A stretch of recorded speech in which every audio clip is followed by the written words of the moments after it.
Bonjour à tous et bienvenue sur le Labo des réseaux. Aujourd'hui on s'attaque à Vinted, l'application qui vous permet d'acheter, d'échanger ou de vendre des vêtements ou des objets entre particuliers. C'est parti.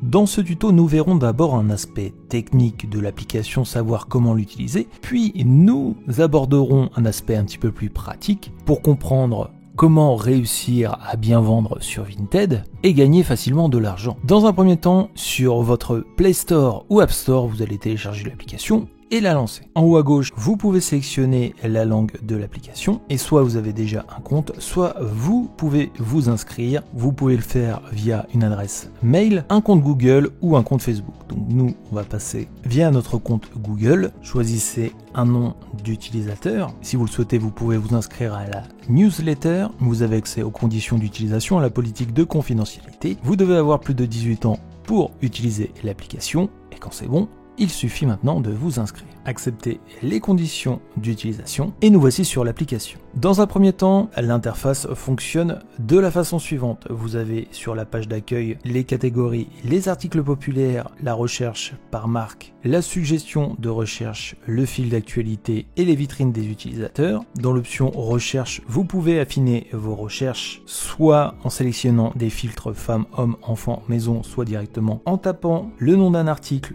ou le nom d'un membre. Donc, par exemple ici, vous voyez, il n'y a pas que des vêtements. Si je cherche des cartes Pokémon, je pourrais en trouver juste ici. Dans le petit plus au milieu, c'est ici que vous allez rajouter des articles à vendre, on va le voir tout de suite après. Dans Messages, vous aurez accès à votre messagerie où vous pourrez recevoir mais aussi écrire des messages aux différents utilisateurs. Et dans Profil, vous avez l'ensemble de votre profil qui est renseigné. Il va être très important d'être le plus précis possible car ça sera seulement avec un bon profil que vous allez pouvoir vendre. Donc vous allez sélectionner voir mon profil et ici vous avez trois menus. Vous avez le menu Dressing, où vous avez vos évaluations, vos différents abonnements et où est référencé l'ensemble des vêtements que vous avez mis en vente. Dans l'option évaluation, vous aurez l'ensemble des évaluations des utilisateurs qui achèteront vos vêtements. Et dans à propos, vous avez les détails sur votre profil. Dans les trois petits points en haut à droite, vous allez pouvoir modifier votre profil juste ici. Dans un premier temps, je vous conseille de mettre une photo de profil soignée, c'est-à-dire qui rassure avec un visage humain, votre tête de préférence. Puis vous allez pouvoir écrire quelque chose sur vous. Soyez le plus authentique possible et ne faites pas de fautes d'orthographe. Vous allez pouvoir aussi ajouter votre position. Donc là, par défaut, nous sommes en France. Mais nous pouvons aussi sélectionner une localité pour être encore plus précis. Et ainsi, il est possible que nous faisions des ventes en main propre au lieu d'envoyer nos produits. Une fois que c'est bon, on valide à droite. On va continuer à explorer notre profil. Donc dans Guide Vinted, vous avez toutes les questions les plus posées avec les réponses sélectionnées. Par exemple, si vous n'avez pas compris comment ajouter un article étape par étape, vous aurez accès à des tutos simples, clair et précis. Dans articles favoris, vous avez la possibilité d'avoir accès aux articles que vous avez ajoutés dans les favoris si vous n'avez pas encore eu le temps de les acheter ou si vous hésitez encore comme ça. Vous pouvez aller voir s'ils sont toujours disponibles. Dans personnalisation, il va être très important de le remplir. Dans catégorie et taille, mettre la taille que vous portez. Si vous recherchez aussi peut-être des vêtements pour enfants, voire des vêtements pour votre femme, les marques que vous voulez suivre, donc parmi la liste des marques qui sont ici, où vous pouvez directement les rechercher dans la barre de recherche. Vous pouvez avoir accès à la liste des membres qui sont abonnés à votre Vinted. Dans porte-monnaie, c'est ici que vous aurez accès à votre porte-monnaie Vinted. Donc pour pouvoir acheter et vendre sur Vinted, il faudra activer votre porte-monnaie. Il faudra renseigner votre nom, votre prénom, votre date de naissance et l'adresse de facturation. Une fois que c'est bon, vous aurez l'option transférer vers un compte bancaire dès que vous aurez fait une vente sur Vinted. Vous pouvez à tout moment modifier vos informations en allant dans les paramètres en haut à droite. Dans mes ventes et mes achats, vous avez les récapitulatifs de l'ensemble de vos ventes et achats. Dans réduction sur les lots, vous pouvez activer cette option si vous voulez proposer une réduction sur 2 articles, 3 articles ou 5 articles pris dans votre dressing. Dans l'option forum, vous avez accès au forum Vinted qui traite de différents sujets. Vous pouvez explorer et vous avez des catégories disponibles. Vous pouvez inviter des amis et c'est intéressant si vos amis mettent 3 articles en ligne dans les 7 jours suivant leur inscription, vous recevrez un bon d'achat de 5 € et 10 € supplémentaires s'ils réalisent une vente dans les 30 jours. Vous pouvez copier et envoyer le lien juste ici ou vous pouvez tout simplement le partager avec le bouton qui est juste là. Dans mode vacances, vous pouvez masquer l'ensemble de vos articles si vous ne pouvez pas gérer votre Vinted quand vous êtes en vacances. Dans paramètres, vous avez l'ensemble des informations sur votre profil, on a déjà vu ça tout à l'heure. Vous avez les paramètres du compte, vous avez votre adresse mail si vous avez besoin de la changer, rajouter un numéro de téléphone pour sécuriser au maximum votre compte, vos informations personnelles. Vous pouvez rajouter un lien vers votre Facebook et pour sécuriser votre compte, vous pouvez aussi créer un mot de passe. Tout en bas, vous pourrez supprimer votre compte.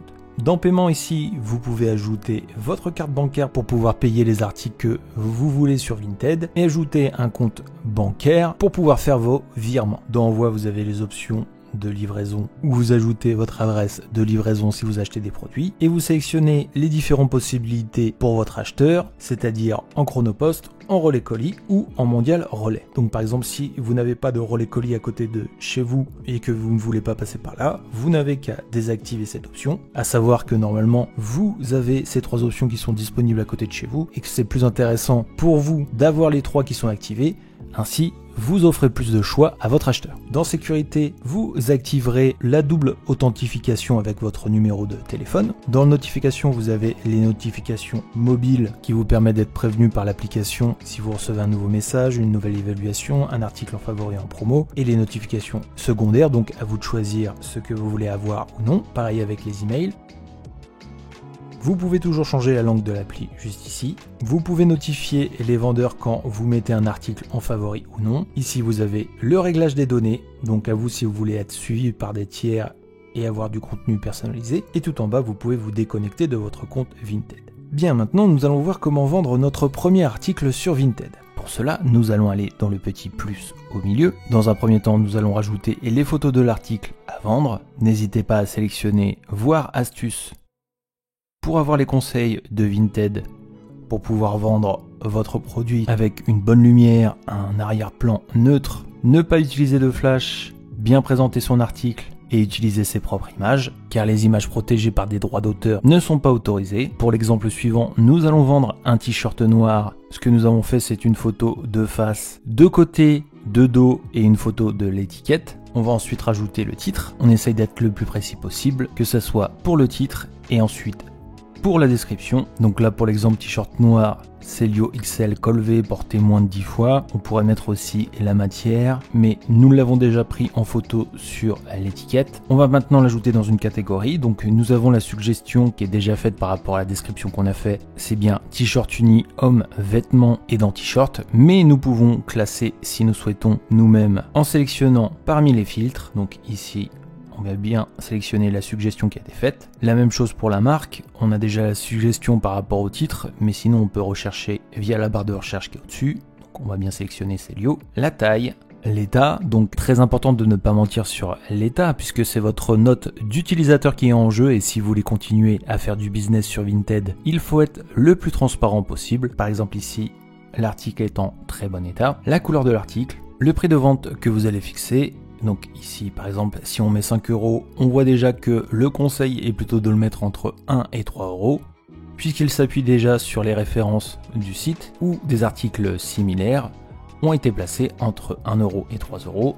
Donc en effet on va peut-être le baisser à 3 €. Ensuite on peut cocher si nous sommes intéressés par des échanges à la place des transactions. Et enfin sélectionner le format du colis, sachant que les frais de port sont à la charge de l'acheteur. Vous avez les renseignements par rapport au colis, par rapport à l'article que vous vendez. Par exemple ici, nous allons sélectionner petit puisqu'il convient pour un t-shirt léger ou des articles de beauté petit format. À savoir qu'après moyen, c'est plutôt pour une robe, sac à main ou ballerine. Grand pour manteau, basket ou un gros pull en laine, personnalisé par rapport au nombre d'articles envoyés. Ensuite, on va aller dans terminer et il ne nous reste plus qu'à ajouter le produit. L'article est bien maintenant en vente, soit nous ajoutons un autre article tout de suite, soit nous le faisons plus tard. À savoir pour retrouver toutes les informations à propos de cet article, vous allez dans votre profil, dans Dressing, l'article vient d'apparaître. Vous avez une option pour le booster, si vous le souhaitez, c'est une option payante pour que l'article apparaisse dans le top catalogue et le fil d'actualité du jour. Et en sélectionnant l'article, sur les 3 petits points qui sont en haut à droite, vous pouvez le marquer comme vendu, le marquer comme réservé, le masquer, le modifier, le supprimer. Et si vous le souhaitez, vous pouvez même le partager sur vos différents réseaux sociaux pour pouvoir essayer de booster les ventes. À savoir que une fois que vous aurez fait la vente, la dernière étape est très facile. Vous allez donc recevoir le message comme quoi l'article a été vendu. Pour être payé, il faudra envoyer l'article et que l'acheteur valide la réception de celui-ci. Donc vous allez bien télécharger le bordereau d'envoi. Il se présente sous cette forme, la partie que vous allez coller à l'extérieur de votre colis et la fiche destinataire que vous allez mettre à l'intérieur de celui-ci. Donc vous imprimez cette feuille. Vous allez trouver un carton, un sachet en plastique pour pouvoir mettre vos affaires. Veillez à bien laver, plier, repasser les affaires que vous avez vendues. Vous mettez la fiche destinataire avec. Vous pouvez aussi écrire un petit mot, c'est toujours très sympathique. Puis vous allez bien fermer le colis pour qu'il soit solide. Donc si c'est un carton, un sachet en plastique, vérifiez bien qu'il est bien scotché. Et par-dessus, vous allez coller la deuxième partie, les informations expéditeur-destinataire avec le code barre pour ensuite déposer votre colis dans un point relais, dans un relais colis ou dans un chronopost. Pour trouver où envoyer à côté de chez vous, c'est simple, vous vous rendez sur les sites des différents partenaires. Je vous mettrai tous les liens dans la description. Par exemple sur Chronopost, ici vous descendez et vous rentrez le code postal de votre ville pour voir les endroits les plus proches où vous allez pouvoir envoyer si c'est un chronopost. Si c'est relais colis que votre acheteur a choisi, pareil, rendez-vous sur relaiscolis.com. Vous n'avez qu'à descendre jusqu'à trouver un relais colis près de chez vous, rentrez l'adresse et vous rendez au relais colis le plus proche de chez vous. Si c'est un point relais, la même chose. Il suffira de sélectionner le plus proche de chez vous, de vous y rendre et de déposer votre colis. Voilà, c'est tout pour ce tuto, merci de l'avoir suivi. Je vous donne rendez-vous sur le Labo des réseaux pour toutes les meilleures applications et les astuces autour de tous les réseaux sociaux. À très bientôt.